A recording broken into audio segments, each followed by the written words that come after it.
করি আজকে সার্বিক বিচার বিভাগ সংস্কার সুপারিশ করলে হবে না।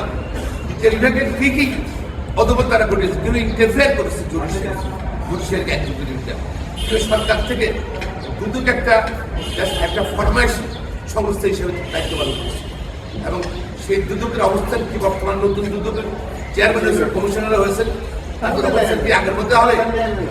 আগে তারা মেরুদণ্ড শক্ত করে তারা রাষ্ট্রীয় একটা প্রতিনিধি হিসেবে দুর্নীতি দমনে তারা ভূমিকা রাখবে, সেটাও জাতি তার থেকে স্পষ্ট জানতে চাই।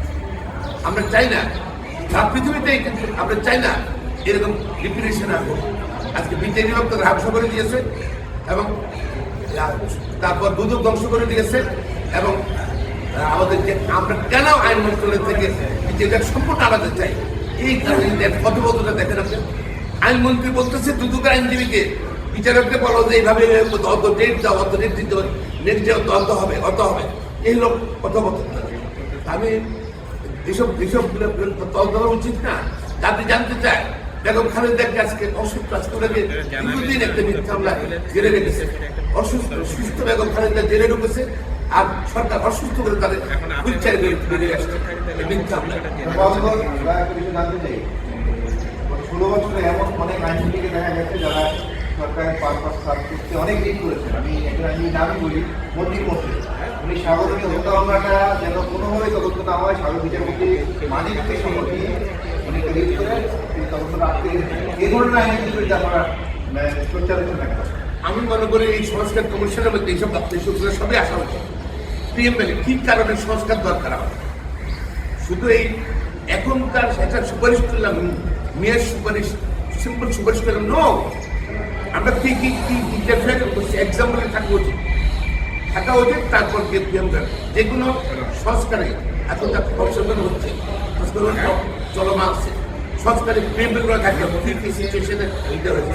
যেমন গুম কমিশন, সেখানে কিন্তু কেন গুম, কীভাবে গুম হচ্ছে, তাদের ধরে তাদের ব্যবস্থা গ্রহণ করতে হবে। তারপর নির্বাচন কমিশন, সেখানেও একই অবস্থা ব্যবস্থা গ্রহণ করতে হবে। তারপরে আপনি সংস্কারতা করবেন, আপনি তো মেয়ে সুপারিশ করতে হবে না। আমি যেটা চাচ্ছি, সাবেক প্রধানমন্ত্রী বিচারপতি এসকে সিনহা এবং গোলাম হোসেন সাহেবের তাদের বিরুদ্ধে মিথ্যা মামলা করা হয়েছে, সেগুলা ব্যাপারে তদন্ত হওয়া উচিত, এবং বেগম খালেদার বিরুদ্ধে, তার গ্রহণের বিরুদ্ধে, অন্য রাজনীতির বিরুদ্ধে কিছু ষড়যন্ত্র মামলা করা হয়েছিল শুধু রাজনৈতিক কারণে, সে ব্যাপারে আমার মনে হয় তদন্ত করে যেসব পুলিশ, যেসব দুদকে যেসব আয়োজন ছিল, ইনভেস্টিগেশন অফিসার, দুদকের চেয়ারম্যান ছিল, কমিশন ছিল, তাদের ব্যাপারে ব্যবস্থা গ্রহণ করেছে। এই মনে আপনি তো আপনার ডেফিনেটলি আইনজীবী হোক, বিচারে হোক, দুদক হোক, সবাই শাস্তি হতে মানে তারা পলিটিক্যাল পারপাস, আমাদের সুপ্রিম কোর্টে তারা রাজনৈতিক ফাংশনে ব্যবহার করছে। তারা যেমন বক্তব্য দিব, কি দিব না দিব, সেটা কিন্তু সুপ্রিম কোর্টে ব্যবহার করে তারা কিন্তু অর্ডার নিয়েছে। সরকার তো একদিন অর্ডার দিতে পারলেন না, পারবো না, বিকজ ভায়োলেট কনস্টিটিউশন। আমি মনে করি এগুলো বিচার হওয়া উচিত। বিশেষ করে আইনজীবীদের ভূমিকা, দুজন আইনজীবী কাজল এবং খোরশেদ আলম খান, দুজনকে জিজ্ঞাসা করলে অনেক তথ্য পাওয়া যাবে। পাশাপাশি সেই সময় আইনমন্ত্রী বক্তব্য রেকর্ডগুলো যদি বের করে আমরা কথোপকথন, বা প্রধানমন্ত্রীর সঙ্গে শীর্ষ প্রধানমন্ত্রীর সঙ্গে আইনমন্ত্রীর বক্তব্য রেকর্ড সবগুলো আমরা যদি বিশ্বাস করি, তদন্ত করি, এইসব অনেক কিছু বেড়ে আসবে। আর তাকে ভবিষ্যতের জন্য আমাদের সংশোধন হতে অনেক সুবিধা যাবে। রিপোর্টার ভাইরা দাঁড়ান, একটু আপনারা ধৈর্য সহ দাঁড়ান।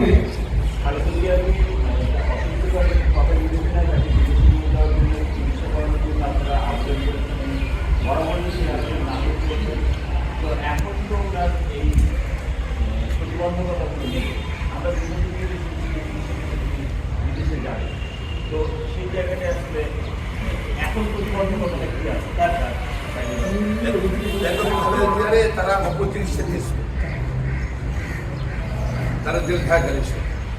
উনি পরবর্তীতে চিকিৎসা না হলে এখন সৃষ্টি হয়েছে, ওনার ডাক্তাররা ওনাকে ইয়ে দিতে হবে, ছাড়পত্র দিতে হবে যে she is fit to fly.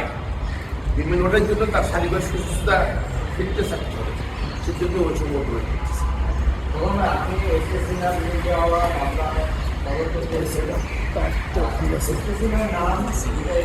যে সাহেব একটা বড়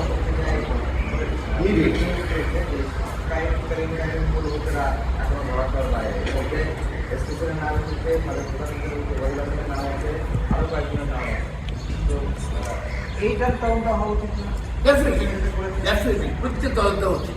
আমি বলছিলাম এই যে ভারত থেকে বলা হচ্ছে যে সংখ্যালঘু কিছু হয়নি বাংলাদেশ, সংখ্যালঘু নির্যাতন। পাকিস্তান এবং বাংলাদেশে একমাত্র সংখ্যালঘু প্রধান বিচারপতি রয়েছে কিসিনা। তাকে যেভাবে অত্যাচার নির্যাতন করছে, তাকে যেভাবে ছুঁড়ে ফেলে দিচ্ছে রাস্তায় আওয়ামী লীগ সরকার।